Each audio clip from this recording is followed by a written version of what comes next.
Champion, it's time for cat massage.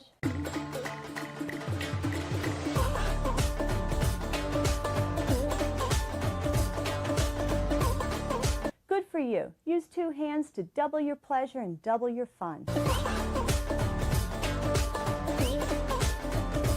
How do you know if you're giving a good cat massage? Accept me.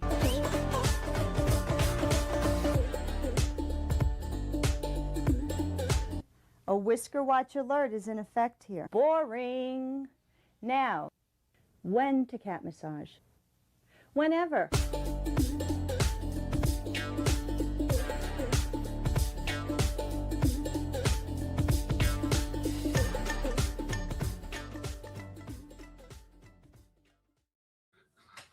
Happy Tuesday, everybody. Accept me. Accept me. It's all any of us want. Welcome to Tuesday night. It's Comic Book Show and Tell. I'm Nate. This is Hall Yeah Comics, and we have some very special guests, and then some regular guests, too. Next to me is David Byrne, writer, and next to him is Eranga D, artist, and we are going to talk about their book, Eternal. Under me is Adam from Up and Adam Comics. Our center square, as always, is Johnny from Johnny's Comic Stuff. The Titan of Ohio, Rich from Big Nasty, and my good friend Eric J. Himbo, why does it say Comic Con down there? You always complain that I didn't have comics in there, so I figured just put Comic Con and then Con. I don't know. It just seemed to fit. I like it. It's a good bit, Yeah. Especially the con part. Yeah. So we lost somebody. Oh, Rich. Lost the center square. Oh no, Rich, yeah. Yep. There's center square still. Thank you. Still gotta be. I saw you tense up. So David and Eranga, thank you for being here tonight. Hey, Thank you for having us. my pleasure. Thanks for having us. Yeah. So we are excited to talk about your Kickstarter, which is already funded, like well funded. How much longer do you have on the Kickstarter? I think we're 3 weeks. Wow. Wow. Yeah. 24 days or something like that. Yeah. Well, keep thinking of stretch goals because you That's a slow keep start with us. hitting them. It's awesome. kind of stressful. The stretch goal thing has been stressful. David's like, "What do you want to do?" I was like, "Man, it's been 24 hours and literally."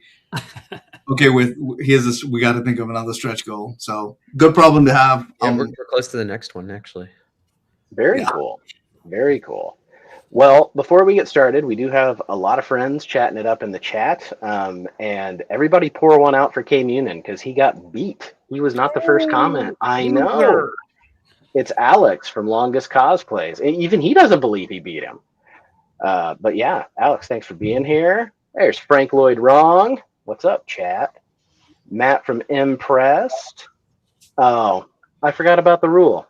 He says I'm always first, even when I'm not. He's right. That is the rule. There you are, Rich. Let's see. So K Munin, Up and Adam snuck in. Why did you get to come in here? There's our buddy Robbie, my comic book brother. Rich from Big Nasty. He left again, didn't he? Yes, he did. He's having internet problems. Thought I saw Stevie D sneak in. There he is. Stevie D sent me some really cool pictures today. I mean, he sends me cool pictures every day, but there was a Phantom lady that I really liked. From the Great White North. We're on the road to nowhere. Canadian. All day, every day. There it All is. day, every day. Mark's Issues with Archie. Thanks, buddy. Thanks for watching. Michael. Just Michael. Oh, people are saying hi to Jeff Jack, so I missed. There he is. Yeah, there's something happening here. We're going to talk comic books. A lot of them. And there's Lewis from Second Floor. And then Matt giving us a $2 Canadian super chat. Thank you so much, Matt. That's very nice of you. He just had a very good 48 stream. cents or $27, depending on the exchange rate. Okay. Well, no matter what it is, I think it's worth the spider butt. 鉄十字キラースパイダーマン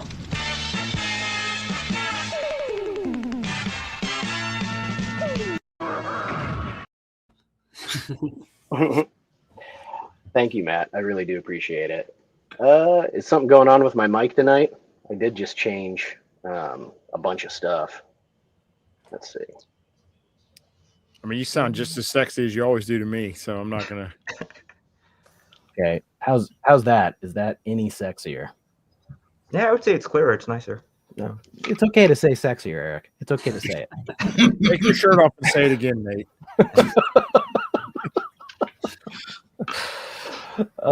So as soon as I popped him back in, he popped out again. Something's going on with the poor guy's internet. So let's go ahead. If anyone else pops in, we may say hey to them as well. But I want to give our guest the floor here. So I'm actually going to hand it over to Adam. Because Adam is the one who set this whole thing up. He's got the connections. You know, I can get certain creators, but it was up to Adam to get these guys. Well, I've known Eranga a little bit for a few years, chatting and seeing at cons and things like that. And even though Rich is not currently here, several of you may have seen Chonko and Rich together did an interview with David. About the with Kiss Kiss and did about the Steak Jessamy, I think, Kickstarter at that time. So that was maybe a couple months ago. So it's great to see you all here. We're gonna promote this Kickstarter here for Eternal. So I'm not that cool. I don't have the copy before anybody else does. This is just the ash can, and Eranga was kind enough to send that to me. And we're actually going to try to give this away maybe at the end of the show to somebody that's watching in the chat. Oh, very cool. So I want to make sure make that happen. Stay tuned, right? And but yeah, I do have the Kickstarter pinned at the top of the chat, right there. Go check it out at your convenience. Yeah, great. Well, it just is kind of like an intro for both of you to kind of talk about what kind of comics were you reading when you were first reading comics, and what like kind of got you really into that medium. So David, let's start with you, David. Oh, you going with me? Okay. So actually, I got into comics because of my mom, who read and collected Spider-Man when she was growing up. So at 5 years old, I remember my first book was a Transformers book, but she bought me Silver Age Spider-Man books when I was like 7. So wow. But yeah, excellent mommy. No, I mean they took me out of school when I was 11 to go to Wizard World Philadelphia. So oh wow. Yeah. So I mean I give her credit. The world may blame her for me being in comics. I mean, but yeah, I mean that was it. She got me introduced to the medium, and I just stayed with it. I wrote my first comic at 11, and I took a huge break. But then when I came back with a vengeance. What was your first comic that you wrote? It was called Super Simon and Ralphie. It was about my cat and a classmate's cat fighting Dr. Claw. Awesome. Dr. Claw from Inspector Gadget? No. Absolutely not. I was wondering where you got the subplot for our comic from. Yeah. How about you, Ranga? So I grew up overseas. I was born in Sri Lanka, and I lived there till I was 5, and then my family moved to the Middle East. So I started reading comics kind of in the Middle East. We didn't really have access to, there were no comic book stores and stuff like that. So my first comics my parents used to like ship my brother and I off back to Sri Lanka to stay with our grandparents over the summer. And so at the airport, like we would find random comics. So it would always be like a handful of random stuff. 3 months later, on the way back, I'd find some more at the airport, never making kind of connections sequentially that these things were whatever. And then it wasn't until Peter David and Dale Keown's run on the Incredible Hulk with the merged Hulk, Hulk 383 actually, I had that book over the summer, and I was like, the Hulk can talk. What is going on here? He's smart. and I could not wait to get into like the next few issues. And so that really kickstarted things. And then it was like being on the hunt. Anytime we had relatives visit, I volunteered to go to the airport just so I could buy comics there.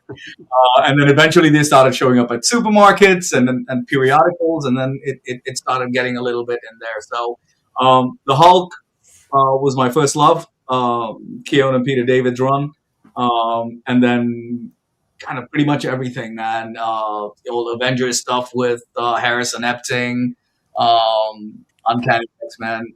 Boom! There it is. I'm going to show you.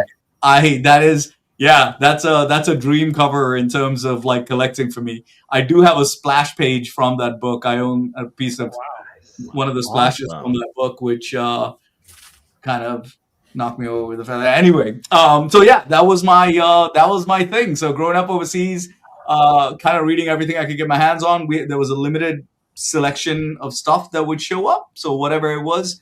I was and am a Marvel guy, like all the way through. As I got older, I got smarter. So kind of Image and indie stuff kind of came into once I moved here. So yeah, that's the short and sweet one, I think. That's funny, your origin with them, because I had a friend who grew up in the Dominican, and he said a guy used to come around with a wheelbarrow full of just comics that they could pick through for like pennies. Yeah, we had none of that. I wish we did. Yeah. So do I. Yeah, we're not down the wheelbarrow now. Yeah. Well, as collectors, we probably would have freaked out because I mean, I'm sure they were trashed. Oh, my books are trash. Like I never collected for the sake of like collecting and stuff. I actually still have some of my comics from like when I was 9. My parents, whenever they visit, they keep bringing my junk back, like here in suitcases. So I actually have that first issue of 383 just barely hanging on by the staples and stuff, which is fantastic. I love it. I mean, it's got so much character. I read the shit out of that book. So yeah. I love when my parents are like, I found some junk of yours. I'm like, oh, good. Yes. That's treasure. Yeah. And they pretend it's an excuse to bring extra suitcases. It's just because they want to stuff it with other stuff when they're going back. Yeah. Yeah. Well, can we talk about Eternal? Talk about your current project. It, like we said, it is already funded. And like you set a goal of 4,000 and you're at 11,223 days to go. That's pretty impressive. Pretty nice. Thank you. We're really stoked about that. A couple of things I want to say about this Kickstarter. You're doing some stuff, and like this is a good place to stop that. You're doing some stuff I have never seen on any kind of Kickstarter, which is just so cool. And this is one of them. So you've had a couple of these covers, and it's like partial printed art, but then there's a blank space there, and you have these different characters like coming at your hero, and you have that as an option. You also like I think Eranga told you, like I was tempted. You have an option where you can. I think for $250 that like I could draw my own cover for it and you get like 10 copies of, like I've never seen that kind of thing available. There it is. Right there. Provide your own art. Yeah. That's pretty cool. Like big temptation for me. And then you have things like, be an extra in the book or be a main character in the book. I mean, just it's such a creative idea for however y'all put that together. So I was a little curious to see how you came up with all those things, like what, because I've never seen that before. I think we got the drawing ideas because David's done that on his campaigns before as like an extra or like a featured player. When we say featured, I mean, we're not talking about a main character. We're talking about you appear in like 3 panels kind of thing. So David, I'll let you talk about the provide your own cover thing. Well, I mean, coming from the publishing world, I've dealt a lot with like retailer exclusives and stores that want to do their own, and I was like, well, I haven't seen anybody really do that on Kickstarter. And since I own a printing press, it's easy for me to let them bring their own art, and then I can provide them with, you get a couple of copies with it. It's basically a flat fee, and then if you want more, you can order as many as you want. If you want to do foils and metals, we can go crazy. We just have to talk about it. That's awesome. But the biggest one, the newest one, is your Worlds Collide sketch. Yeah, the Worlds Collide thing, and which is what we call I wanted to have like these unofficial crossovers without being sued by the big two. So the way to do that was to have the portion of the blank cover that features our character printed.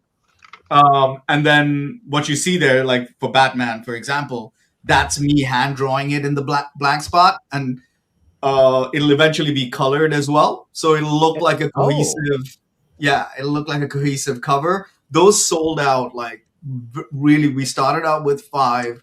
And they were gone in like they were probably some of the first things to go, because we had Spidey, Wolvie, we had the heavy hitters, Spawn, Batman. Do you have a nightcap version? No, but hey, look, I'm open to taking one request on this show if that's the case. We'll have Eternal versus Nightcat. Yeah, it's definitely gonna be Nightcat from this crew. Sorry. Hey, don't apologize, man. And all 5 of those sold out, and so I did 3 more recently. And someone actually dropped Batman and picked up Rogue because I did, Jean Grey. So Batman is available if somebody wants it. So Bats is available and Punisher is available. So those are the only 2. I paused on this magic because it's freaking sweet. I love it. Thank you. They're all really good. They're all really good. We're really just trying to, he kept sending them to me, and I was like, "Stop! No, this isn't what you're doing. Stop it." And we didn't want to just have like a boring regular blank cover tier, right? I didn't understand. I couldn't understand what the value of that would be to someone that bought it. We're a new property. People aren't really familiar with the book or the character. Why would you buy a blank cover? But if we kind of did something cool where you get to, my hope is people will buy, because we will eventually kind of have one where you can buy just, you can get an add-on for just the boring blank cover. Well, no, we're not going to do that. Stop it. No, it's there. It's $20. God dang it. So eventually, my hope is no one buys the blank cover, and I'm right. And instead, they buy like the Worlds Collide version, where you still have the blank spot inside the portal. And I hope people go out and get other characters in them, and then just kind of start tagging us on it as they get it. So kind of it gets out, and we get to see some cool unofficial crossovers and some dope artists taking, putting their spin on things. I mean, people buying that blank for $20. We have another saying around here, and that's the $20 is $20, man. You do what it takes. And number 2, Batman's gone because Johnny just bought it. Whoa! Ding, ding, ding. Thank you. Johnny, as in Johnny of the Nightcat. Yeah. Nate's the Nightcat fan. I like Batman and the X-Men. So many thanks, Johnny. We appreciate you. You beat me too, but I was just on my phone. I knew Rick was going to go for it. That's why I jumped on it. Gotta draw a second one. Yeah, that's how it works. Beat me to it, bastard. Start drawing something else. He'll buy it. Let's go. So let's talk a little bit about the character in the book and how all that came together. And just wanted to see, it sounded like Eranga, like you pitched an idea to David. Is that right? What I was reading? Yeah. So, I mean, David, you want me to? Yeah, go for it. You want me to blab on? Okay. All right. Permission granted. You have a gift. It's an idea I've had for a couple of years. Just basically, the concept of the book and kind of how I wanted it to. So it wasn't like fully fleshed out. Had a list of bullet points and stuff. Took it to David when I eventually decided to get off my ass and we got to do something here. I know I'm not a writer. I'm not gonna that's not a hill I'm gonna climb.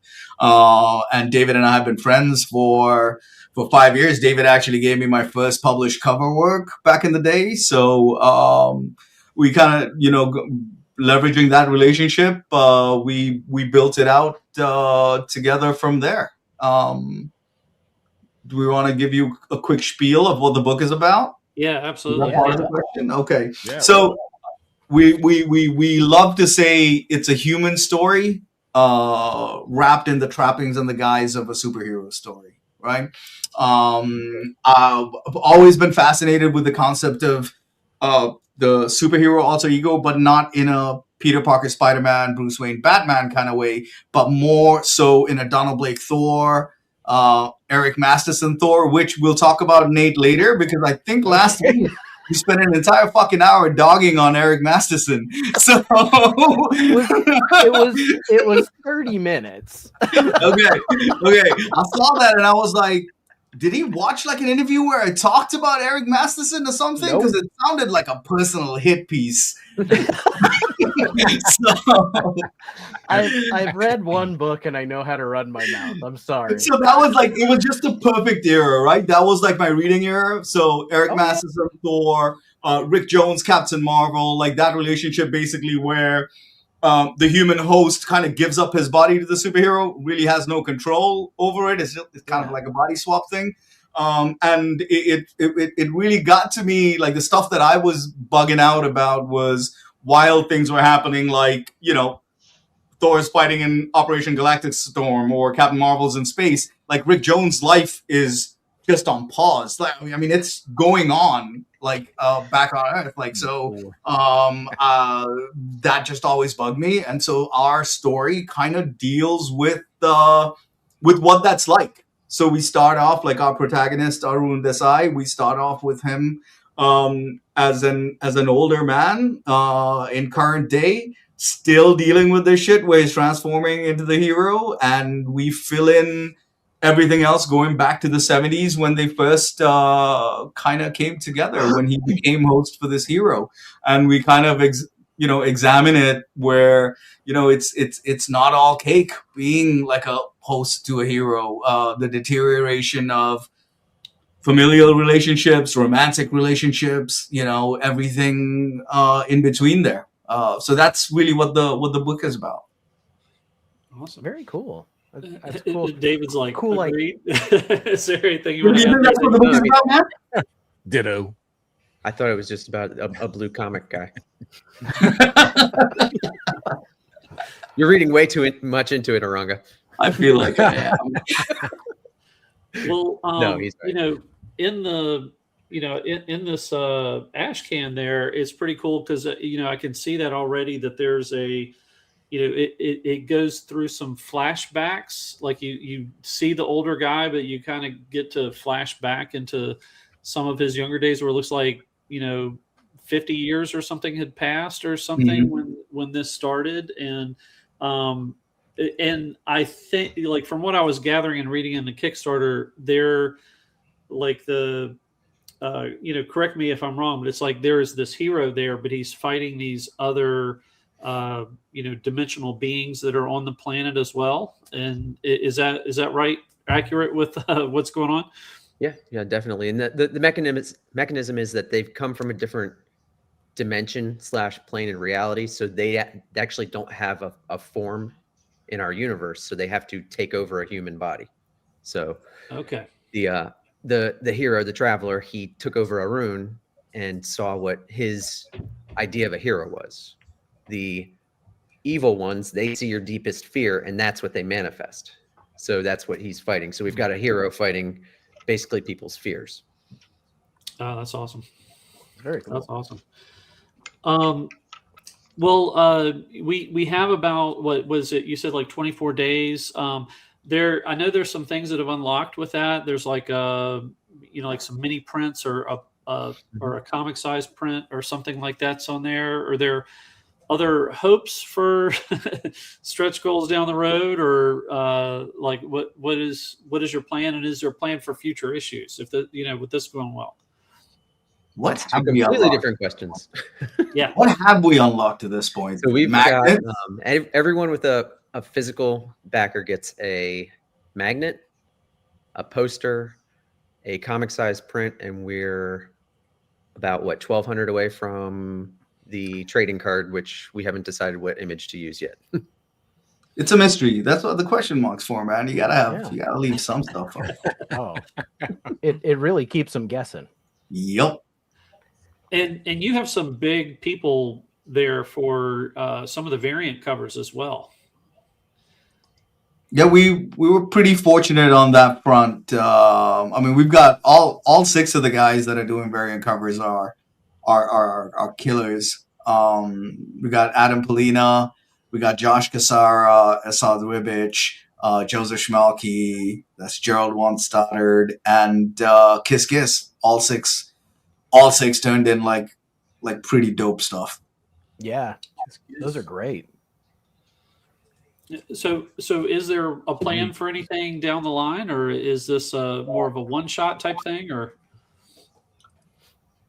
This is a complete. We didn't want this to be a one issue to be continued and kind of have people now go and find another Kickstarter, blah blah blah, etc. So like at least for this story, it's 40 pages. It's got a beginning, middle, and end. You get resolution. But David and I have an idea for a sequel, which, up to this point, well, before day one of the Kickstarter, we were like talking about, hey, if this thing is successful and people like it, but it's trending, the arrow's trending towards, we'll probably start working on a sequel. Now people might read it and think it's junk, and at that point, I'm sure we'll hear about it. But right now, we do have a tiny idea for a sequel we'd love to do. Sweet. Right, David? That is correct, sir. Okay. No spoilers whatsoever, because we have a plan for that too. That is funny. Very cool. Yeah. Any questions from anybody? No. I have a question. So the story, the character, is it, and not to call out one of you over the other, but was it one of your characters that then the other one kind of got pulled into, or did you guys create it together? Apparently, Nate created it. Yeah. Is it going that way? It's opposite. I'll take credit. Character. It turned out my idea. I don't know.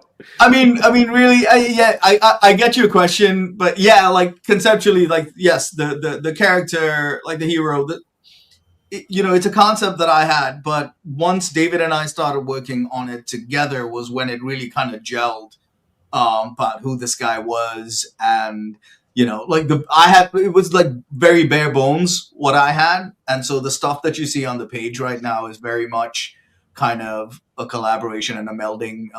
David brought, a lot to the table in terms of that. So I can't really necessarily, sit here and say, "Oh, my character." Yeah. No, the overall concept was yours. We definitely developed it together.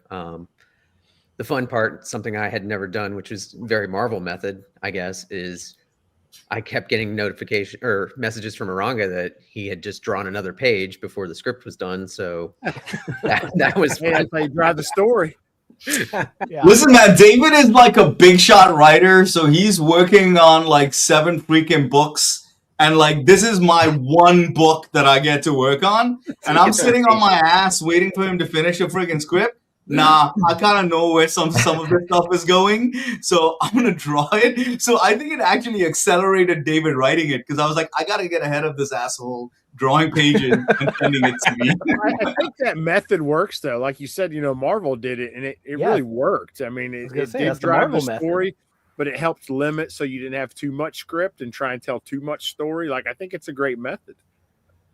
It worked well for us. Because I think, we know each other and we're friends. I feel like if you didn't have the personalities that kind of gelled for that kind of thing, someone could get pissed. Right. I'm sending a double page spread, and he's like, "Where does this go?"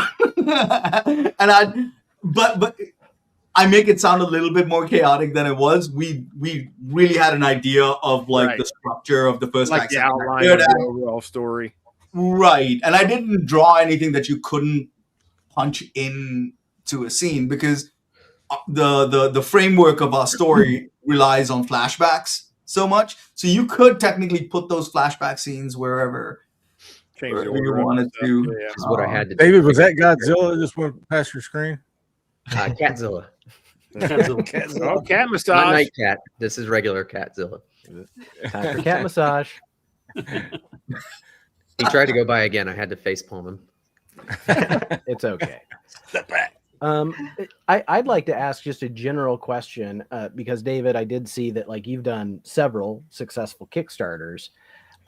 What have you found? Like I know other people have had varied experiences, but I feel like you feel pretty positively about it because you've been able to navigate it pretty well. How do you guys feel about Kickstarter as a platform for creators to get their work published?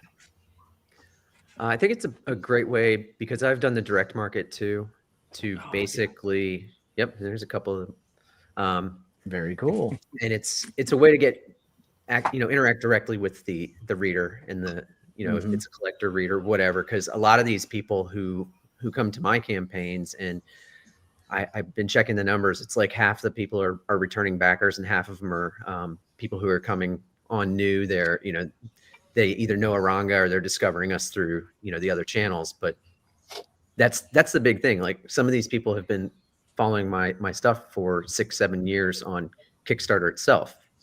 And they buy my books that were in the direct market as for sale in the Kickstarter because they don't go to comic shops. They might not have access to a comic shop. So to me, it's a fantastic way. And like I said, the interaction with people directly is the best part. Eranga has never done it before, so I'm happy to hear his experience so far. Well, I mean, it's been. I'll tell you, it's nerve-wracking, like putting out something to that level. I'm sure it's the same thing when you put it out in the direct market. But I told you, my backup plan was, man, if we don't get funded, like I'd already talked to my wife, like we're putting the rest of this shit on a credit card and we're getting this thing funded.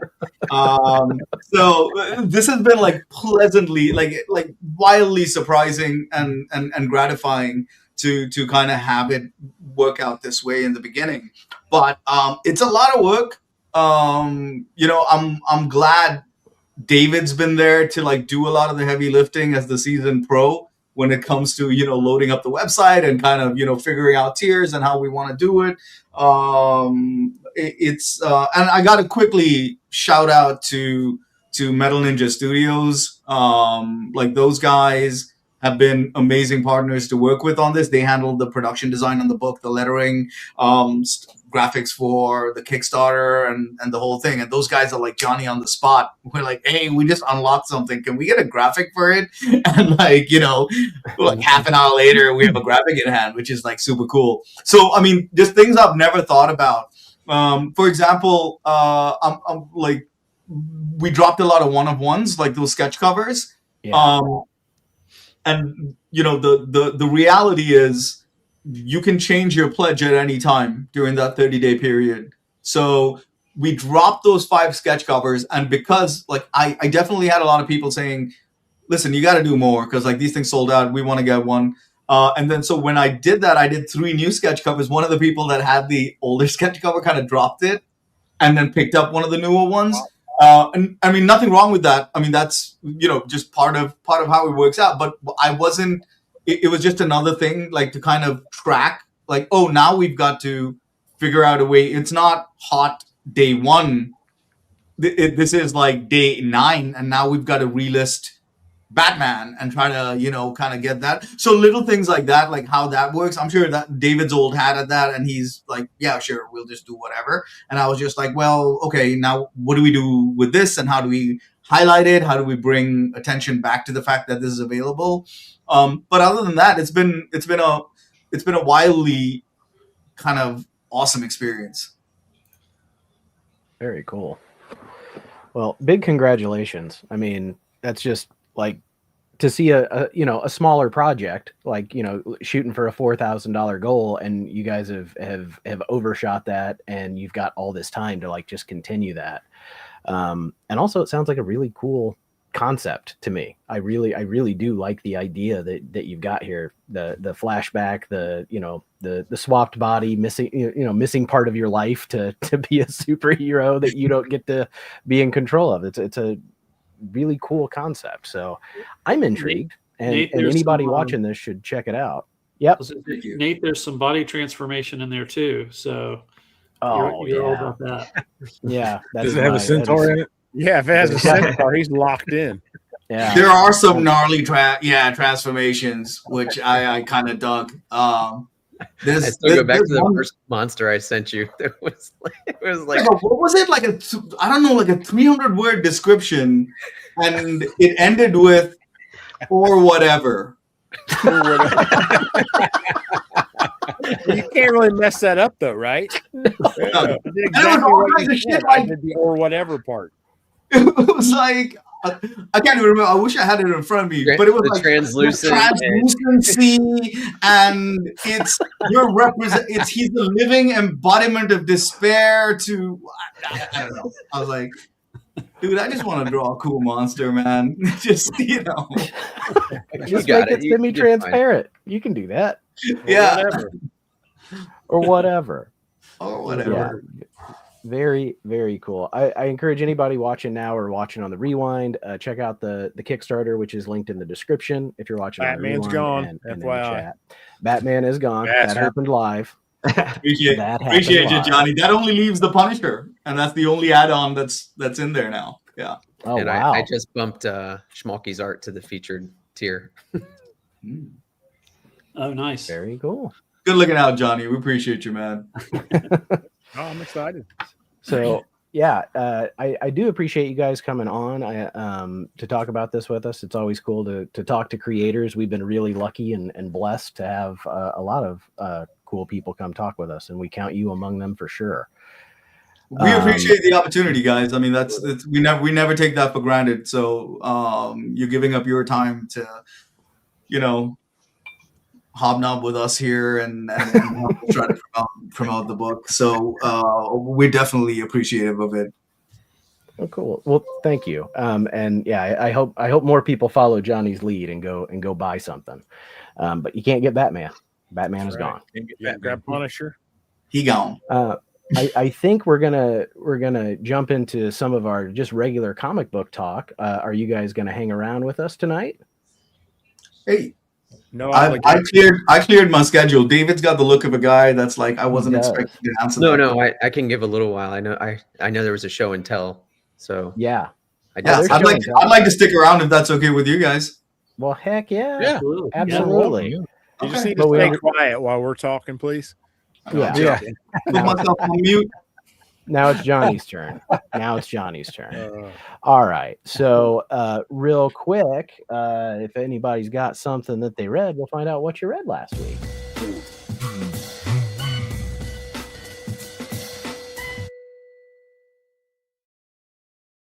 All right. Anybody got something they want to talk about that they read last week? Sure. Go through. Here we go. David or Eranga, you are welcome to participate. If either of you have something you want to talk about, just let us know. But Adam, let's start with you, my friend. Hey, before we do that kind of thing, I want to show off a little bit of Eranga art, if I can, just so you kind of see what you're getting. But I won this Christmas. Cousin Eddie. Oh, you won that? With, Wolverine and Shitter's Full. So that was amazing. So thank you so much for that. But back in 2022, Eranga did a Dr. Doom for me. I collect a ton of. I always get different artists to do Dr. Doom. So this was like one of my early ones that started me on that process. But I know you're a big Doom fan as well. So and also that same year that I got the Dr. Doom, I won another one of your Christmas giveaways. I got the Storm. The storm with a little rain cloud over the Christmas tree there. So that one's awesome. Dude, I forgot you won that one too. I got some luck. I should take you off the wheel spins in the future. You've been really lucky. I was like, I can't. The Christmas vacations is too perfect. But then you also contributed another Dr. Doom for this. So I have this jam piece that I have that's all Fantastic Four villains. So he did Dr. Doom for me there. So I got Ben Temple-Smith and Gus Mock. This is Tula Lotay did Namor, and I got David Mack, Mole Man, Caleb 80 did Diablo, Yuko Smith, Psycho Man, and Bjorn Berens did a Nihilus for me. That's So, awesome. yeah, Caleb is a killer, man. If anyone, like, if you guys aren't following Caleb Beatty, that guy is a monster. Just an absolute killer. Oh yeah, yeah, I love him. So now on to things that I read this week. So at my shop, we had Philip Kennedy Johnson there, and he just had Dungeons of Doom that just came out. And in talking with Philip about it, he was doing it as kind of his tribute to doing like how like anthology horror books are, like with creepy and eerie and some of that kind of stuff was kind of his inspiration for it. Marvel had to, of course, like tone some of that down, but there is some really creepy, cool moments in that, and that's it's a 3-issue miniseries, and it kind of goes into some different stories and what people are facing. But this is a pretty good read, so definitely recommend that. I also picked up Beneath the Trees, Nobody Sees Rites of Spring. Yeah. Was like, honestly, I thought like it was starting off a little slow, but this issue kind of goes off the rails and really makes you excited about the last one that should be coming out next month, to just see like how is this bear going to get out of this situation? Yeah. You just can't imagine. But yeah, if you like, everybody calls this like Berenstain Bears meets Dexter kind of story. So really cool. Patrick Horvath is really good there. But another thing that I read because of Philip Kennedy Johnson being there, I got this. This is the Adventures of Superman Book of L, and this is the kind of the continuation of the Warworld saga that he wrote. So I picked up the first issue of this. I really enjoyed it. Definitely took over just kind of right after Warworld. So I think this is planned to be a 12-issue series, but I just got the first one for now. So yeah, cool, nice. That's it for me. Eric J, what'd you read? So let's see. It's Batman: The Golden Streets of Gotham. It's an Elseworld tale by Jen Van Meter, Cliff Chang, and Tommy Edwards. It's basically got Bruce Wayne set as a Polish immigrant who finds out his parents were killed in a factory fire, of course, because there's no safety standards. There's no Johnny at this factory. and basically the owner wins because he collected insurance money, and aside from having to find new workers, expendable workers, he come out of it scot-free. And it's just kind of an interesting tale because it's also got Barbara Gordon and Catwoman in it. And they also play different roles. Barbara's a reporter, and Catwoman is the mayor's daughter, who also turns out to be like a secret union activist. And it's kind of an interesting take, just more, I guess, worker rights oriented. There's a great little bit where Alfred has his own burlesque call. I wish they got a little more into that. Me being an Alfred fan, I wish they could. I would have took a whole story about that and just forget about Batman. It all off. Is that what you're saying, Eric? Yeah, sure, of course. I think I know what our first Kickstarter project should be. Alfred's burlesque. Hey, that's what we bring back. And then I got this Archie versus the World. It's like a Mad Max kind of parody. Oh my God. It was fun. Yeah, it was a little light. I think they only had only just 20 pages, so it wasn't like a full-on story. It's just kind of did a little light montages throughout it. And there was a little weird use of supernatural powers, which I don't feel quite gelled or worked for the story. But other than that, it was fun. You got to see this cool Josie and the Pussycats outfit, his jalopy souped up, and even got Jughead as his trusted right-hand man. So yeah, fun little bits. Just I just wish it kind of explored it a little bit more rather than just kind of skim through everything. Yeah, but yeah, that's what I read. Cool, man.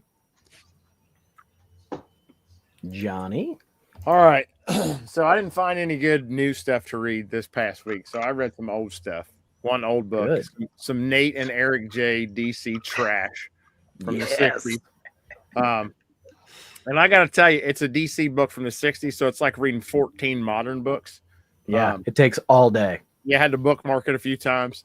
I read Action 293, and if you have not read this book, it is absolute fucking trash. I mean, it's got 2 stories, and it's not trash. It's just dumb.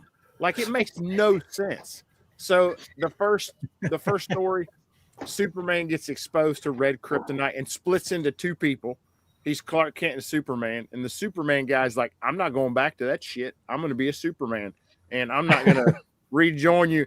And Clark Kent's trying to figure out how to get them back together, and they got like a 72-hour window because of another story that happened with Supergirl, like in Adventure Comics or some shit.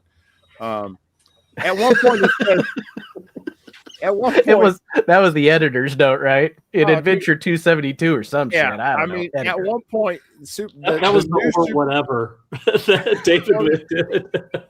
I'm gonna have you write the recaps in new issues for previous issues of my books. Dude, I got you. I got you. I'm honest. I mean, I'm not gonna sugarcoat shit. So the Superman guy like carves out of this rock a Lois Lane statue because he's flying around. The only person he sees in all of the city is Lois Lane on a roof waving to him. He's like, "Oh, who's that lady?" So he falls in love immediately. He carves her face out of into a rock, and it starts collapsing. And they literally say, "Superman forgot how to avert danger" or something. So then he's like, I'm going to help out the UN. And he goes and digs up a bunch of gold, makes a bunch of diamonds. This is all in the first story. Makes a bunch of diamonds, takes this big old tray of shit to the UN. Is like, here, guys, I got all this stuff. And they're like, we can't take it. It'll ruin the economy if we take that. I'm like, well, that's not a politician that I know. So they refuse it because it's going to ruin the economy. And then the Clark Kent's like, I know how we're going to fix this. I'm going to get some green kryptonite. He gets some green kryptonite, and Superman says, you know what? Let's build a giant slingshot, and I'll just slingshot all this kryptonite into space. Like, what in the fuck is going on? It's like, holy shit, what? And then all of a sudden it just ends like that, and like Clark Kent figures it out, and it's over. It's like, well hell, there was no build-up. It just ended. And all that for 12 cents? What? That's the first story. There's another story. It goes into this stupid horse. Like I know Nate is big on the DC animals. Like and like this is it's bad. It's bad. But have you read this? Have you read this, Nate? Oh, The Origin of Comet the Super Horse? Hell yes, I've read it. So if you don't know, Nate is a big Centaur fan, and the horse was originally a centaur. And because it makes no sense. He got a wish as a centaur, and he wanted to be a human, all human. Get rid of his horse ass. Yeah, he gets screwed over. Well, he really does. The lady Cersei's making these potions, and she's like, "This one's to make you a horse. This one's to make you a human. Take the human one." It's like, why the hell did you make the horse one? Why did you even make that? Like, he didn't ask for that shit. It's not like it's a side product of making the human one. So like it makes no sense. And then like it starts with her having a dream about she wants a horse. like yeah, I need a super horse to go with my cat, Streaky, or whatever the hell the cat's name is. That's the cat's name. And so the horse gets sent off to this planet, and then like she flies by in her spaceship when she's coming to Earth, and like some aversion rays or some shit on her plane like broke him out of this planet, and then they meet up together. It's just like it's fucking DC trash. It's like I don't know how this comic survived in the 60s, because even little like 10-year-old kids would be like, this is the dumbest shit I've ever read. And you got like Spider-Man at the same time in a real city, doing real things that happen and stay happened. Like, like if he fights your Green Goblin in the next issue, you know what? He just got done fighting the Green Goblin. Where it's a whole new story. Like this one never happened. And that, I mean, it was enjoyable because it was so bad. It's like watching a shitty movie. It's like you kind of stick with it because it's so bad. It's like, oh my gosh, I can't turn away from this. But yeah, If you get a chance, don't read this. Just put it in your long box, bag and board it, save it. Watch this video for a synopsis. It's everything you need to know about this horrible book. That's all I read this week. 17 hours to get through this book. Eranga, just so you know, that is now I know what it felt like for you to watch my Eric Masterson video, and I'm sorry. Thank you. Thank you. Is Johnny a K-Mune implant? Oh, dude, it's bad. Hey, Johnny, do us a favor. Please don't review our book. No, Actually, I want him to, because even if he rips it apart, people will still be curious. Yeah. I mean, I guarantee people are looking up that adventure comic right now. I'll send you my Chonko shirt. You know, Chonko hates your Silver Age comics. So I do have one of those. Rich, what did you read? Old Crownsville. I did read that. On a big nasty scale, it didn't suck, which is about a 3 out of 5. It's pretty good. It's the way it ended on this one. It's I think Adam's reading this, right? Are you still reading this, Adam? Yep. And I don't know if anybody else is. I'm reading it too. I'm not as descriptive as Johnny, but it's just a good old horror story. It's pretty cool. It's like I said, it's getting better and better. It's only 5 issues, so the next 2 issues better really have sparklers coming out of their ass, because it's to keep it going. So, and I finally read this one. Did you love it? And yeah, it was fucking awesome. That's a great book. It was so good. It is so tits on how it is in America, especially right now. Yeah, and it is just like, I've got number 2, and I actually forgot about it, or I already read it, but now I'm gonna read it before I go to bed, because it goes off the rails, man. It just goes off the rail. It is very very highly entertaining. Rich, who are the creators of the book? Who did American Caper? Because I actually don't know. 3rd issue comes out tomorrow. Dan Hauser, Laszlo, David Lattman, Chris Anderson, Lee Longridge, or Lowridge. Is that how you say it? Yeah, Dan Hauser's the main writer. I know that. Yeah. Real quick, one of your cover artists, Kiss Kiss, just gave a little $5 donation. So thank you so much for that. And also, may I say, your friend of the channel. Your cover kicks ass. Thank you.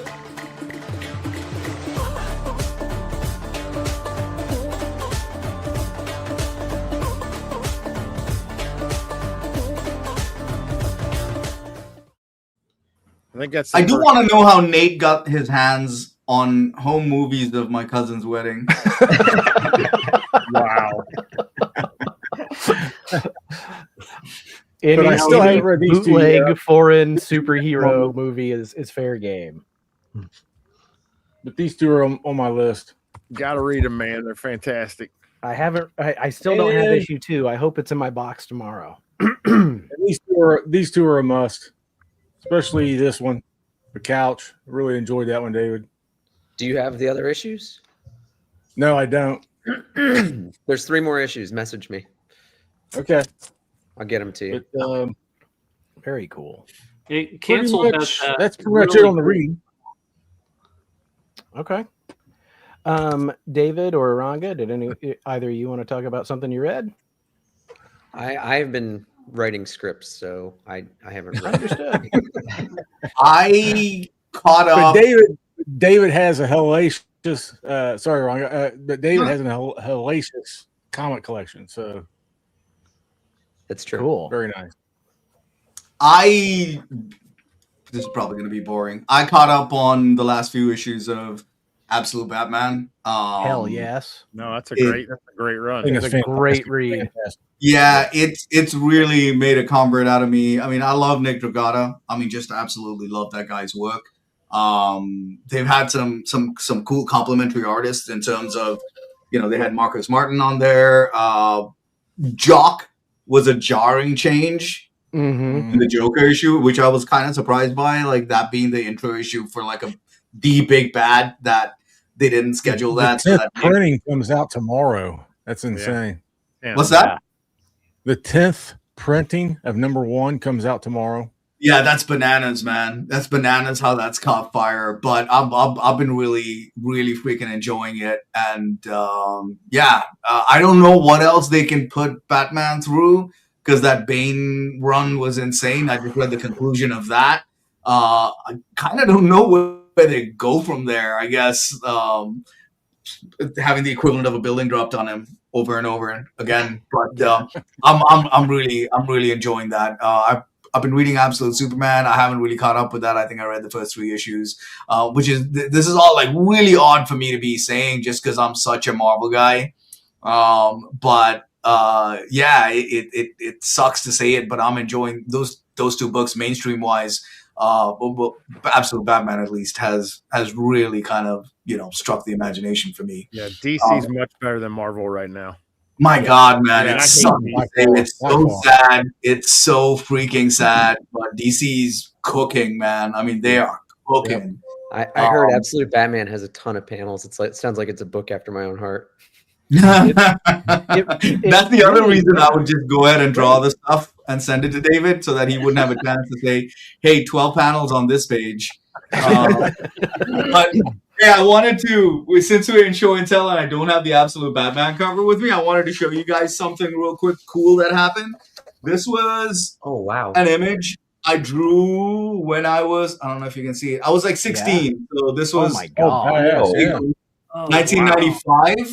And I brought this to school to show some buddies, and my teacher at the time was like, hey, we'll hang that up in class. So it was hanging up in our classroom for the year, and then I brought it home, and of course my parents being pack rats, they kept it, and they brought it back when it was with me. But the reason I show you guys that is because as of this week, I own the original art. Wow. Badass, man. That is so badass. That's Tom Greinberg. My light is really messing with this.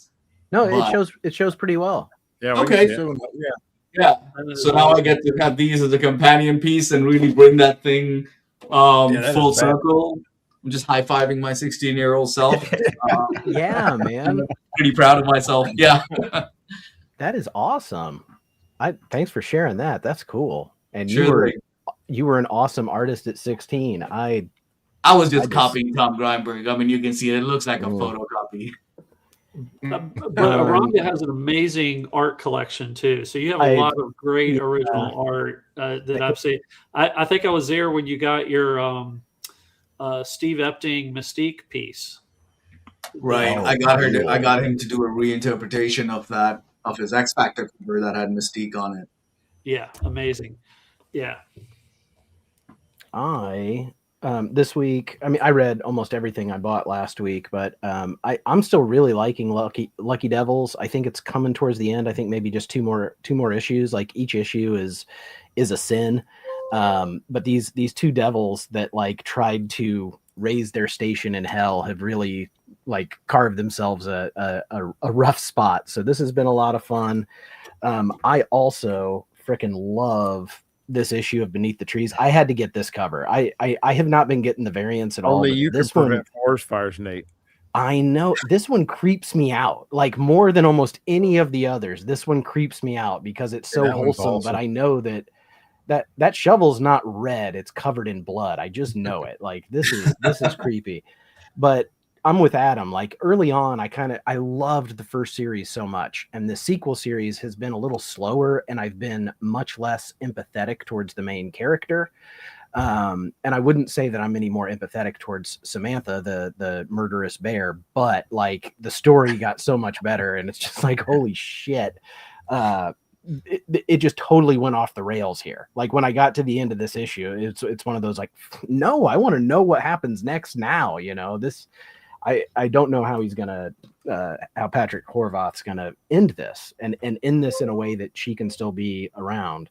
I read this from Beyond the Unknown, 20 cent DC, with this gorilla who's trying to he wants Moby Dick and Robinson Crusoe because when he reads these 3 novels, he can conquer the world. Give me those books.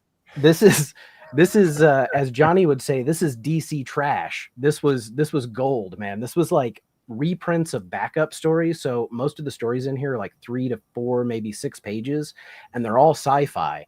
And the cover story is actually really short, and it's this race that's so far away from us. They look back at Earth and they think Earth is a race of gorillas.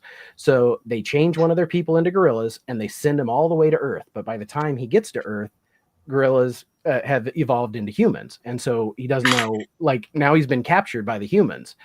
And just so happens that the humans he's captured by is a scientist who's trying to find a way to quick evolve gorillas into humans. So then he evolves him into a human and then feels guilty about it, like he's playing God. So he turns him back into a gorilla and hides the secrets in these library books that he then returns to the library. That's why the gorilla goes to the library to get these books. Oh, so I'm going to go ahead and spoil it because it's batshit insane. As the scientist is going to the library, he gets hit by a car, and the gorilla then steals the books, and he's trying to get to somewhere. The gorilla is trying to drive a car, the alien gorilla, which then goes off the frickin' off an embankment because he doesn't know how to drive and explodes and he dies. And the scientist's like nephew is at the scene, like, what a shame. And then it just ends. That's it. Like, there's, like Johnny said, there's like, there's I love this. a writer. That's I love it. Right? Yeah, there's no build up. There's no like every panel I read, I was just like, what? Well, why did that happen? Trash, man. I love trash. This was fantastic. And speaking of fantastic, another book like Nightcat that we're going to make real popular around here is Snelson. You're welcome. This motherfucker was funny. So Snelson is the main character. It's called Comedy is Dying, and it's about a comedian who's on tour in the South. He used to be bigger, but like he told a joke that got him canceled. So he's on tour at like shithole little comedy clubs. And as he's going around on tour, you know, he's having a miserable time. There's a really funny like comedy groupie scene in here that's really graphic but hysterical. And then at the end, he gets a call from his doctor, and you don't hear what they say. They say something about test results, and then he goes and takes the stage. And it's like at that point, like he's been canceled. Now he's probably dying. You know, Comedy is Dying is the subtitle here. So now all bets are off, and he goes off on this like rant, and it was very American capery, like the way that he was talking about modern society and the way that we treat each other and take things too far sometimes. So it was really funny, but it was also really kind of on point. And you just can't ignore the fact that this cover sings by Peter Bagg. Yeah, I love that, dude. That is, man. Yeah. Highly recommend for like $2 on my comic shop. All the issues of that. That's a 5-issue series. Right. So I was a little afraid because at the end it does say the end, and I was like, no, they can't end it here. But yeah, it does continue. So that's one I really liked. Right, Nate? Was that issue 2 or was that a variant? No, this is issue 1. It's definitely issue 1, and it does. It's like a Bobcat Goldthwait. What is that movie called? God Bless America. Movie where the guy finds out he's got cancer, and he's like, he just drives across the country with a teenage girl shooting people that piss him off. And it's darkly hysterical. So good. Yeah. Side quest. Consider the gorilla book yours, my friend, as well as something else I've got for you. We're running a little late tonight, so I'll take a vote. Do you guys want to do show and tell, or do you want to look at tomorrow's books? Can we let's give this ash can away? Oh, let's do that. Hell yeah. At least I do have one book for show and tell too. Oh, awesome. Oh. Yeah. Well, then it sounds like we're going to do show and tell. Yeah, let's do one. Yeah. All right. Let me do this. I hope I spelled this right. Did I spell that right? That's it. All right.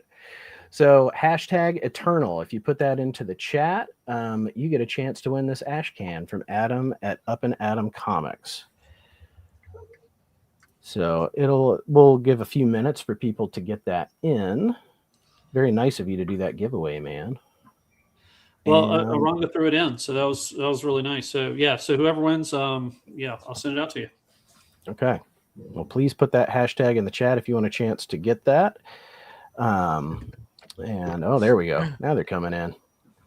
Adam, did I send you that ashcan unsigned? Yeah, but that's okay. So,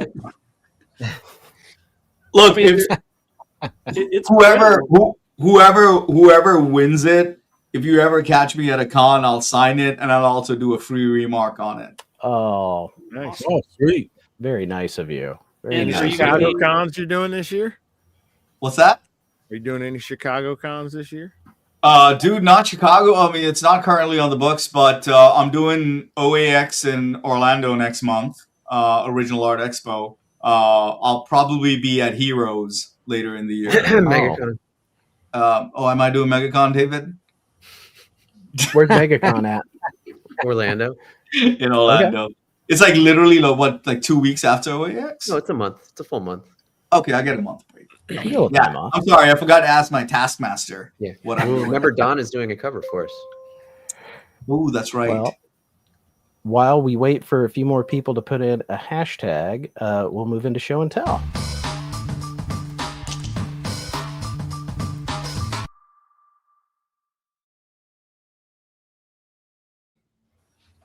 And David, you said you brought something.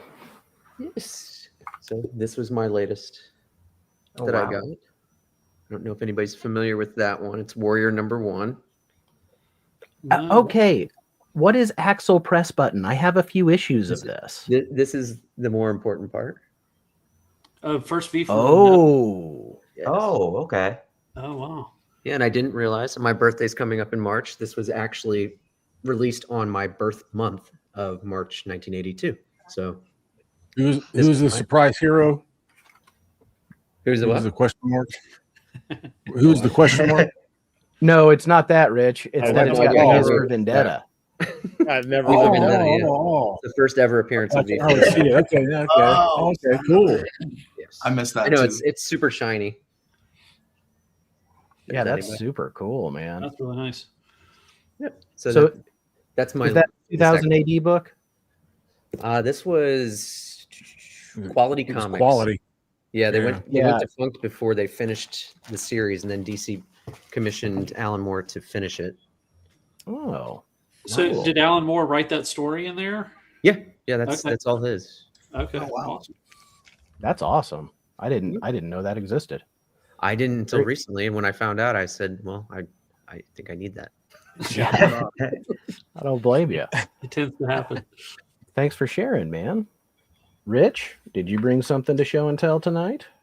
Yeah, I got something here. Let's see. There it is. I guess. Picked up this little ditty over the weekend. It's a Canadian French edition. Ooh, La That's Bavare. cool.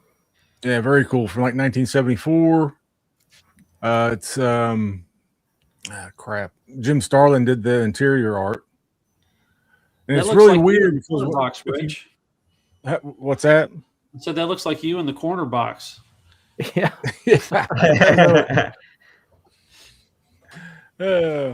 But it's like it looks like a photocopy when you look at it, and then like the inside cover and the back cover is just blank. There's no advertising.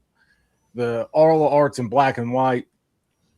And Matt, when I showed this on the Allen show past Friday, Matt was telling me that this is it's a very rare book because they didn't make that many.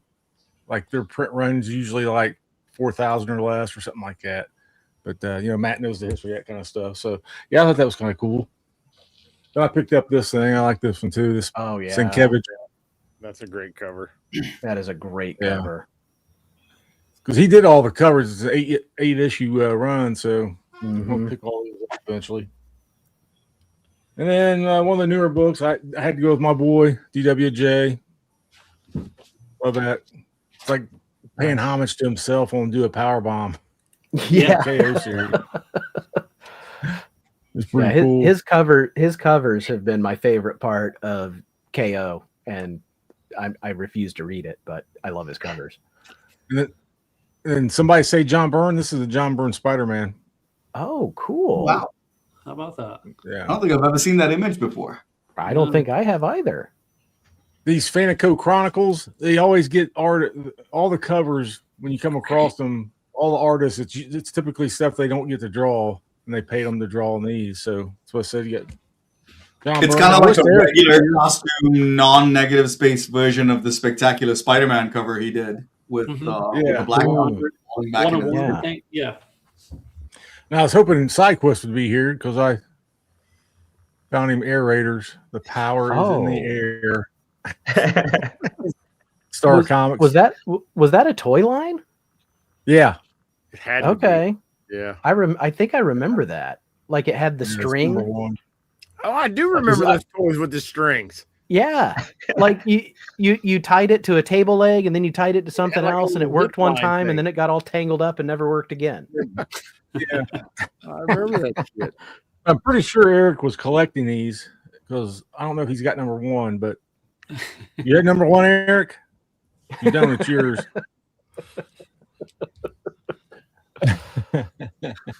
But that's it. Wash my hands. Okay. Don't Adam, take up too much time. Aranga, I know we're trying to get I didn't mean to skip you. If you have anything, let me know. I'll show you guys something at the end of it, something that we talked Okay. about. But I'll let you guys go. Okay.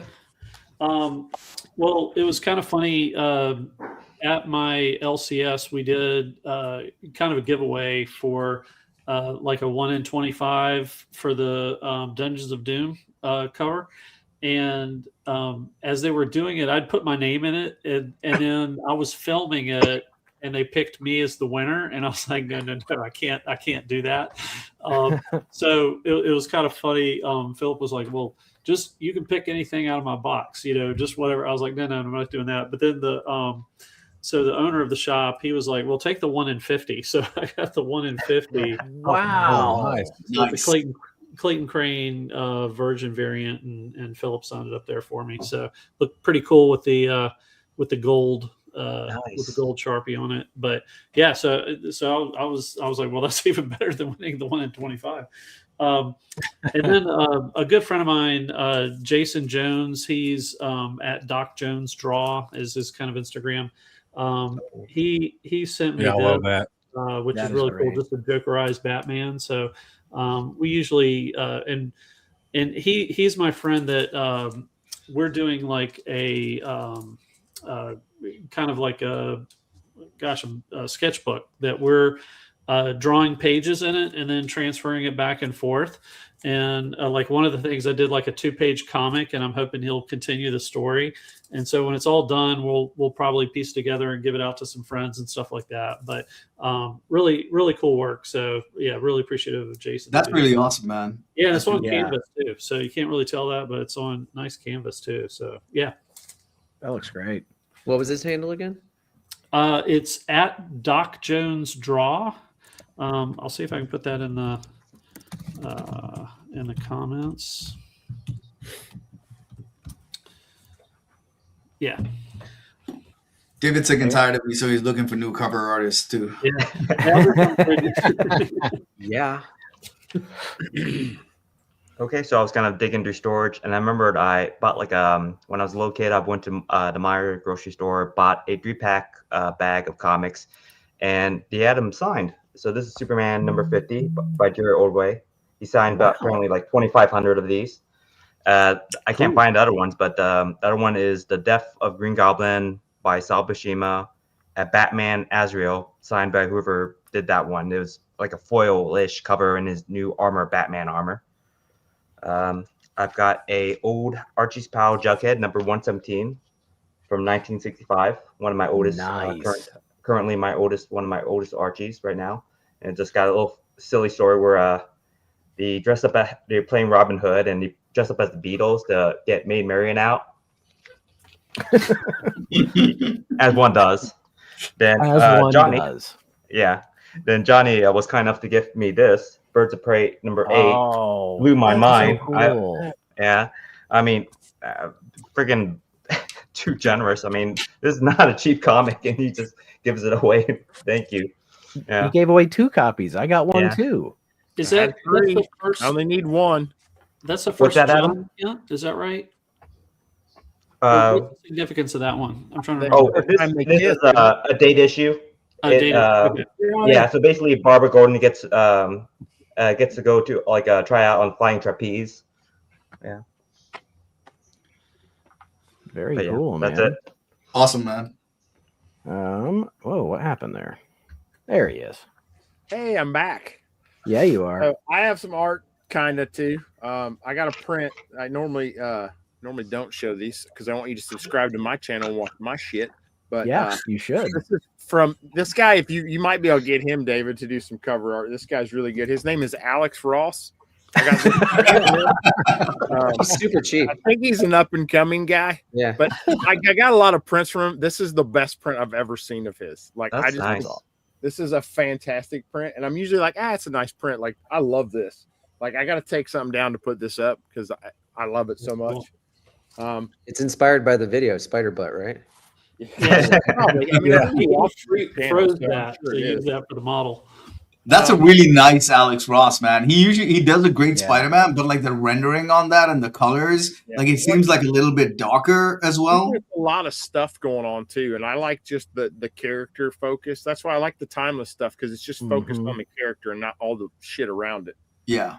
I did upgrade some of my X-Men slabs, so I picked up a 145 and a 9.8. Love that. Beauty. Nice. I went from a Adam 6.5 likes that one. to a 7.5 and on 28. Oh wow. Very cool. And then I got to thank Adam for this because he's the one that told me about this. If you know me, my favorite band ever is the Beastie Boys, and he told me about this. I sent it off and I got it slabbed. So Nice. Very cool. Huge fan of that. I got 2 of these. That looks and fantastic, Johnny. I will keep 2 of these. I normally don't keep duplicates. This book I'm going to keep 2 of in case I lose one, because it's the Beastie Don't Boys, the blame greatest ya. band ever. What's the inside? Is that like a Beastie Boys retrospective kind Yeah, of it thing? tells like a story of like the album, like them writing the album and stuff. It's pretty interesting, actually. That's awesome. I don't think they approved it. It's Tidal Wave, they just kind of print whatever they want. Oh yeah. But I'm a huge Beastie Boys fan, so they got enough money. I'm okay with giving Tidal Wave a little bit. And then I picked this up, the Sakesha Ray. Oh, The Slither cover, the greatest band ever, Slither. ever, Um, dude.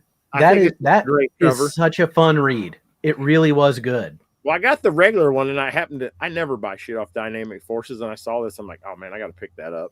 So pick that up.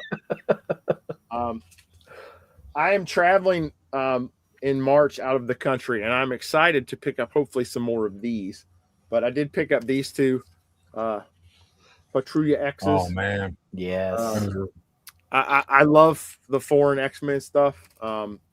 The city I'm going to in March, there's 13 comic shops within 10 miles of where I'm going to be. So I'm going to take 2 extra days after I get done working, and I'm going to just hit those 13 stores up. So that's Hell yeah, gonna be, man. my wife's like, oh, you should go see this or that. I'm like, no, I'm going to see comic shop. And then I haven't shown this live. If you watch my channel, you've seen it, but I did my original Alex Ross artwork that I got. Yeah, that is Oh, that's phenomenal. awesome, man. So it is cool because it's the prelim for the cover. If you look up Marvel's number 6, it's basically the exact cover of this. It's probably one of my favorite things I own now. I have it actually sitting on my shelf right here, so I just look at it because what else am I supposed to do with art other than look at it? And no one here comes in this room, so it's just me. So I just come in like, oh, that's awesome. It's mine. Love it. You gonna frame it, man? Yeah, I just got it like 2 weeks ago, so I got it. I'm probably gonna have it matted and framed. Yeah. It'll look better. But right now it's just super protected. There's like 4 boards in here, and they're like fullbacks, and it's magazine size. Like almost ripped the bag, put it in there, but like I don't even want to crease in the paper. Like it's that. Yeah. So that's super rad. Pretty solid piece. I'm pretty happy to have it. My 3rd Alex Ross original art piece I've gotten. So it's amazing. Boxes, man, you got a shot. Awesome. If you haven't watched, I mean, the video of you opening that, like that's what brought me joy. Watching you like just curse your head off as you got another OA. And then I didn't realize it until someone pointed out. I got real high pitched after I said no fucking way. I said no fucking way, and then I said it again like really, really high pitched, like my adolescent puberty voice. And like, where the hell? Yeah. Yeah, it was. You were really excited. I was. I still am. These are some things I read, but just some things that were good. I love this cover. This is Judge Dredd number 9. Judge Dredd is framed for murder by a Judge Dredd robot. And this is what's left of the Judge Dredd robot at the end when he finds out. This, I really love this Marvel series, Worlds Unknown. So I read this Arena, which is based on a sci-fi novel, which I didn't realize that, but there is a 90s movie of this as well. Guy fighting lizard on a planet, very much like the Gorn in Star Trek. It feels very much like that. But it was kind of weird because like on here, you know, the creature looks lizardy and green, but throughout the entire story, he's like this weird shade of pink on the inside, which was odd, an odd choice. This is a glow-in-the-dark cover for a book called Murder Hobo. So it is like a Dungeons and Dragons thing, and I read this, and it is. That's one of my. There's a lot of over-the-top vulgarity in this. Like I can't show you the inside. Yes, very. But it opens with the party, like the D&D party in a tavern, and the tavern is called the Dragon's Taint. And nailed to the wall instead of a dragon's head is the taint of a dragon. Like they have. That's what I have. That's what I have in my tramp stamp. You might not want to go further. I think there's an issue where they fight a centaur and they rip his dick off and beat him to death with it. Yeah, I'm sold. That works well. What's the name of that series? It's called Murder Hobo. It's wild. Is it newer? This was I don't know like who the 4 or 5 publisher years is. ago. It's a few years, like yeah. Virgin variant, glow in the dark, you know, whatever. It shall be mine. It was awesome. But the thing I'm happiest about to share this week came today. I got not 1 but 2 issues of Grixley. So Grixley 71 by Nate McDonough. Back cover looks very Animal Farmy.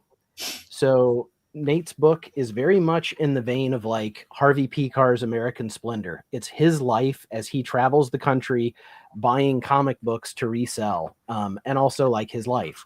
And so this one, I just read the first part of it because it does take a while. There's a lot of words, but in the first couple pages, he's in a shop and he's accosted by this like really needy, weird anime guy. And then it goes from that to him like there's a picture of one of the terrible there's always toilets he has to use while he's on the road. He's like, this gas station toilet was the worst I've ever seen, and he draws a picture for you. So I got issue 71, but also he sent this, and this reminds me of Bootleg Spider-Man a lot. It's Maximum Garbage Spider-Man bootleg written by Colin Sims with art by Nate. And it reminded me a lot, like as I was leafing through this. So where was it? You know, in Bootleg Spider-Man, Mary Jane's like 600 pounds and she's always wanting to eat. 550. Let's not exaggerate. She's okay. In this one, she's chain smoking all the time and still bossing him around. Like it was. So this was cool. This was like the bonus. I didn't order this. He sent this along with the newest issue 72. Eon boxes. That cover's awesome. Like him like just digging through, you know, all these long boxes with all the filth and how it like covers you. Cool. And on the back, a Swamp Thing. Did he send you a have sex sticker? Because he sent me a have sex sticker. I don't think I got a have sex sticker. No, it's right out there on his wall. He just assumed Nate was already out there slinging the D. I'm doing what I can, you know. I'm trying. Johnny's glows in the dark. I did get a personalized, like on the envelope. The envelope is handwritten. Like the guy making the comic hand writes your address, which I won't dox myself. But then on the back gives you a little sketch. Like now I don't want to throw the envelope away either, because I got some original art from him, and he's been on the channel before too. A really cool guy. Yeah, that's fun stuff. It's Murder Hobo's not legal. It's also the word, like if you play with people like that in D&D, just get out. That's no fun. That's not the way it's supposed to be played. Have you know, I just put 8 issues of that in my cart at a certain store. Johnny's just buying it all tonight. Yeah. Well, Eranga, I'm you trying said to you had find that something glow to in the share. dark one, Nate. I can't find it. Yeah, I can't either. We were talking about Hulk 383 being like my love letter to comics. So that's Dale Keown and Mark Farmer inks, man. This is like the, God dang it. There you go. Way better. Kind of the pinnacle of my collecting, man. It's this was kind of the book that hooked color it. on I would color it. What's that? Some crayons. Color it. As soon as you color that Alex Ross one. Yeah, you can color that in with like crayons or markers. I just remember the day I got it. Kind of, Johnny, what you were talking about, like your voice going up an octave. I was like, I was trying to be, and my wife was there, so I was trying to be, kind of play it cool, but I really couldn't. Like, I think I got like super emotional about it, thinking about it. And my wife was just sitting there, just like, I think I lost a ton of cool points that day. Yeah, but you're already married, so you're good. That's right. I was like, if you were your girlfriend, it'd be a problem. Yeah.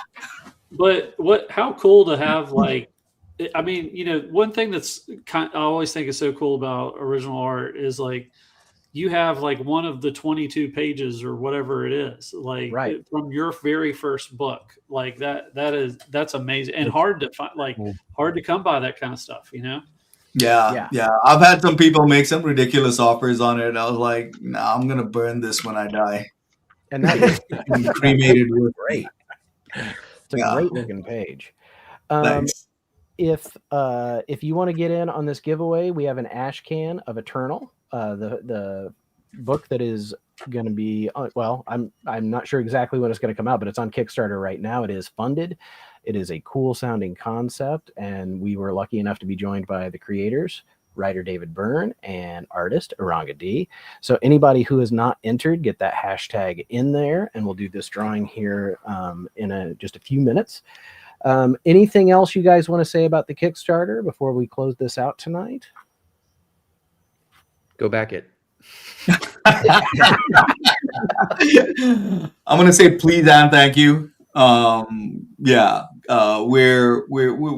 poured a lot of ourselves into that book. It's a lot of hard work, and it's been really gratifying. So we ideally, it was never about the dollar amount for us. It's really about kind of getting it into the hands of as many people as we can, and people hopefully reading it and enjoying it. So let me get back to what David said so succinctly. Back it, please and thank you. It is the link to the Kickstarter is pinned at the top of the chat. It's also down in the description, and definitely check it out. Like Adam said, the options you guys have are like very unique and very enticing. Like I am not the kind of guy that would drop $250 on a cover, but when I saw Magic on that one, I was like, oh, maybe I would. Like you picked you picked characters that people that like those characters are going to drop their money, like Johnny. Do a Night Cat or a Savage Rogue and put it up for $1,000, and Nate will buy it. Hey, maybe when we do the blank covers, Nate, you can pick one up and bring it over, and we'll get you a Night Cat on there. Oh, I would love that. That would be like, no one would love that but me, but I would love that.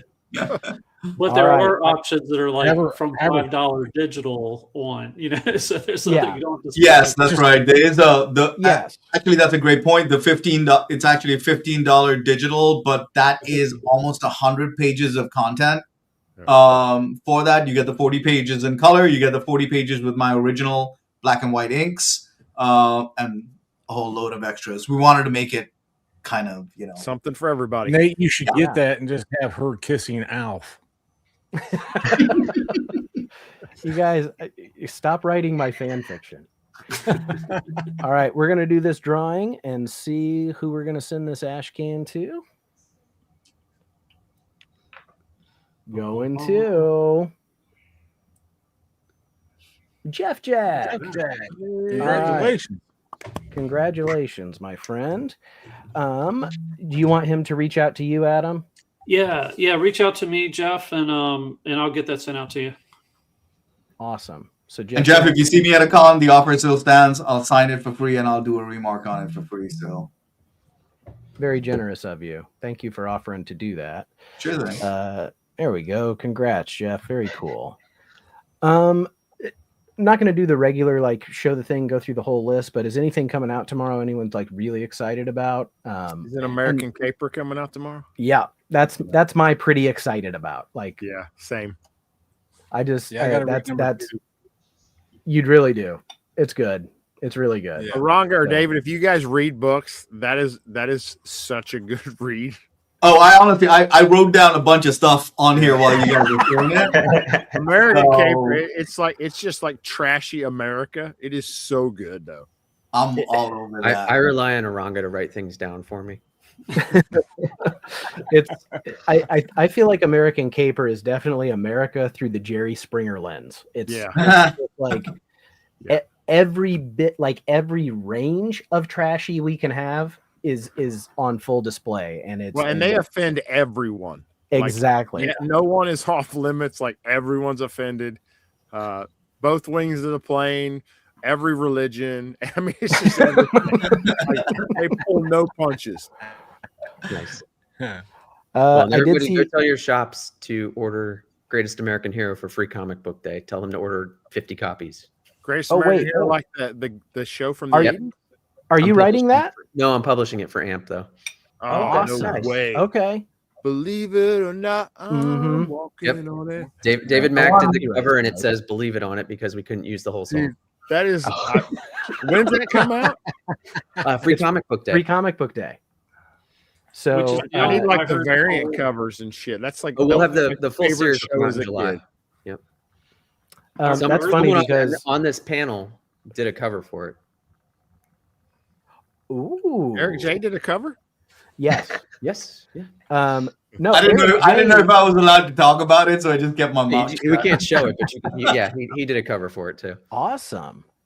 Well, Nice. Eric J sent me a link to that. He was like, "Look at this that's coming out." I was like, "Oh hell yeah!" Like you didn't even have to sell that. I mean, this group of guys, we're like the right age. We are the target group for that book.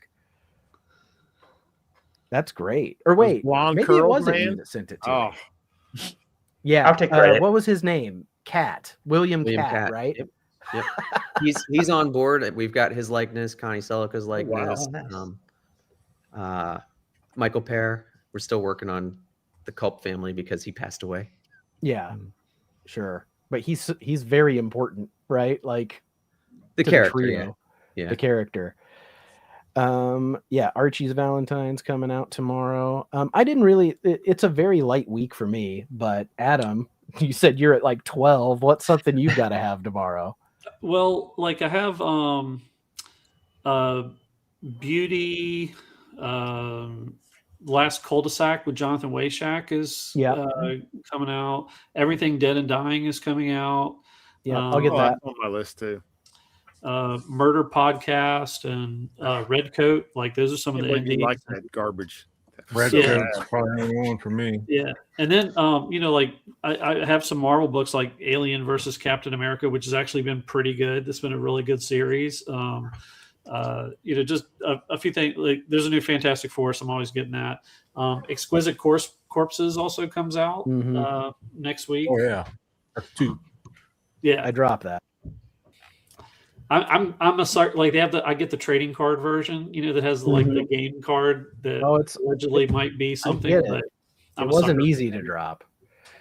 My weird one is going to be that I think it finally comes out. They're all terrible. The one I keep talking about, the ultra-violent like D&D party that instead of going to save the town, they're like, we're going to rob these guys, right? But then they get like overrun with all the monsters, and so I don't know how it's going to end, but I don't think it's going to end like well for anybody. I think there's going to be a lot of pain and death and gore, and that's what there should be. Like I'm really looking forward to that. Well, before we go, anybody got anything they want to plug? I got nothing. I got Friday Night Rivals. I got Be Back Here next Tuesday. I got Sunday with Johnny, maybe. Oh, and Sunday with Johnny. Sunday with Johnny. We don't have a time yet, but tell him what we're gonna do, We're gonna Johnny, because it's gonna be unbox fun. An indie box of 140 indie books that I got off of Heritage for like nothing. Yeah. And it's Badger. It's all the good stuff. Boris Vallejo stuff. Hell yeah. He sent me a text. He's like, "You wanna be on the unboxing because you know what all this weird shit is." He knows all that. Yeah, if I pull out some weird shit, like he's gonna know what it is. I have no clue what it is. Right. I know Alien 3 books. ducklings. Yeah. Very cool. Anybody else? Rich, you got anything on Saturday? Rich, anybody on the live show? On the live show, we have Adam. Can't think of his last name, but he's the agent of Andrew Torzoff, and what's that girl that's over in? I can't think of it. I can't. He represents several different artists, so I can't think of the guy. I can't think of any people. Savetta, right? Savetta Shabina. Oh yeah. Is it Savetta Shabina? Yeah. That's who I was trying to think of. Mike's got you. Yeah. Yeah, Mike's got me. He's always got me. Quest Man. wants anything he can get from Aircell out of that box. There's going to be a lot. It's yours, man. I don't even know what the hell that is. And then one last thing I'll plug is next Wednesday on Eric SideQuest channel. We're going to be doing the Avengers again. So Adam, I hope you're ready. I know I am. So we're playing the Marvel RPG, and our last mission went really, really poorly. So I'm hoping to overcome our shame. So Eranga was the voice of the Scourge in the first episode that we did. Oh, that's right. If you remember, you did the Justice is Served thing, a little video to send it to me a while back, and so we used it on there. Holy shit, I'm blacked out, man. When did I do that?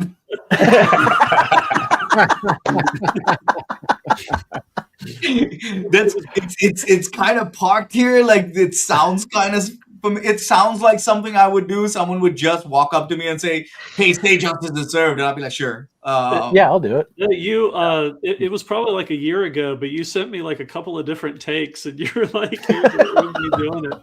Yeah, it was awesome. I didn't know that. I gotta now like find out. I love how I didn't even ask you how it was gonna be used. No, I told you how it was going to be used. There's no shame in my game, man. It's like you could have asked me for anything. It's all good. I appreciate that. That's awesome. Well, I want to say thank you to all of you guys for joining me on Tuesday night. This is always a blast. Big special thanks, David and Eranga. Just anytime creators are willing to slum it with those of us that like to read and consume your stuff, man. It's a really cool like aspect of this hobby. Like going to a convention, you get to talk to creators. We're not at a convention, but we kind of make our own, and I really appreciate you guys being a part of this tonight. Everybody in the chat, we definitely couldn't do it without you guys. You guys, thanks so much for coming here every week and listening to our nonsense, and come back next week because we got more nonsense. We ain't done, and go sub up everybody. If you guys will stick around after the little outro, we'll hang out for a minute. Have a good night, everybody, and we'll see you next week.